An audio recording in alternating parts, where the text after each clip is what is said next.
This was the best year of my life. Thus far, at least. But let's not get ahead of ourselves. So much has happened, I think I might just have to go chronologically.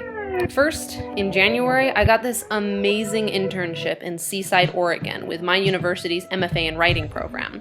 Even though most of my job was driving people around in a giant red van, I got to sit in on graduate-level lectures and craft talks, hang out in one of the prettiest places I've ever seen, and talk to published authors on a daily basis. 2 days after returning from this internship, this guy named Quinn and I finally worked up the courage to make a move on one another, and I started dating the most amazing person I've ever met. He's sweet, funny, smarter than I can even fathom, and for some reason, he loves me.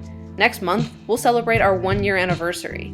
Quinn is the best, and this year was the best largely because of him. Then I turned 21. That was fun. Then I cut off all my hair and got a short story accepted by the National Undergraduate Literature Conference. It was about superheroes, and everyone in my panel asked me how to write comedy, and then the group of us from Pacific found a dinosaur park and spent 3 hours wandering around. Then I went to Antwerp, Belgium with my speech team for this year's IFA tournament. Insert obligatory remarks about how the trip was fun and amazing, and it even snowed. Going to Bruges was definitely the best part, though. And, as always, traveling with Colton. Then Colton and I started a video series dissecting and critiquing another YouTuber's video series about feminism. We have yet to get a response from Ms. Sarkeesian, but the rest of the internet seems to agree with us so far. Then school ended, and Quinn graduated from college, which I was unfortunately not in town to watch, and I geared up for both my summer job working at the kids' camp again and my 3-week trip to Spain. What can I say about Spain? It was amazing, every single second of it. I started in Avila with just my friends Kelly and Margaret. We walked along the wall encasing the city and had grand adventures. Then we got on a train and traveled to Madrid, where we met up with the rest of our travel writing class. We also spent time in Toledo, Barcelona, Tarragona, and Figueres. Since this trip was the longest I'd ever spent abroad, it was also probably my favorite trip, just because I got to really sink my teeth in and explore. My flight home took me on a 23-hour layover to Frankfurt, Germany, completely alone, so I mustered up my courage and explored there as much as I could in the short time I was there. I climbed far too many stairs. I've been climbing for approximately 80 days. Get an incredible view of the city, sat by the river, and drank a real German beer, which I did not like, but drank anyways, because hey, Germany, and enjoyed every second of it. The rest of the summer was mostly uneventful, working at the kids' camp and writing. Quinn visited me about halfway through, so we went to the Fruita Dinosaur Museum and watched a lot of Psych.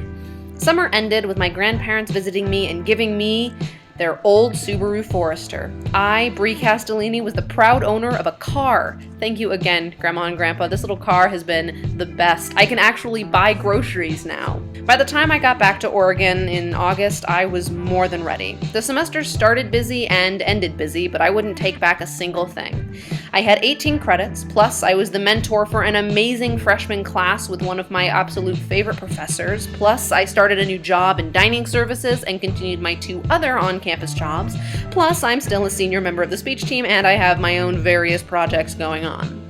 These folk, my international collab channel, unfortunately had to end because we were all just too busy, but we will always cherish those memories. My dog Savannah had to be put to sleep around the end of September, and while it was hard to be away from her, it was her time, and she will always be in my thoughts.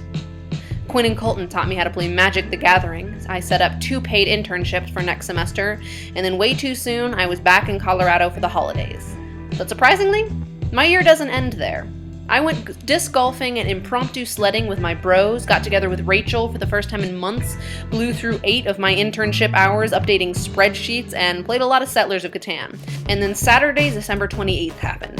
I was setting up a game of Catan with my mom and brother when I got a call from New York City. I'd applied to one grad school, Long Island University's MFA in Writing and Producing for Television, and assumed they needed to clarify something in my application. I didn't assume that Norman Steinberg, legendary screen and scriptwriter, head of the MFA program, would call me himself to accept me into the program that only accepts about 20 to 25 students a year. I started crying immediately, and then started looking at apartments and possible jobs because I'm crazy. Then I watched some Scrubs and cried more. In the span of a single year, I did all of that and more. Words cannot adequately describe how amazing this year is or how amazing next year is set to be. Thank you everyone who believed in me and calmed me down when I got stressed out, which was a lot. And I'll see you next New Year's in New York City.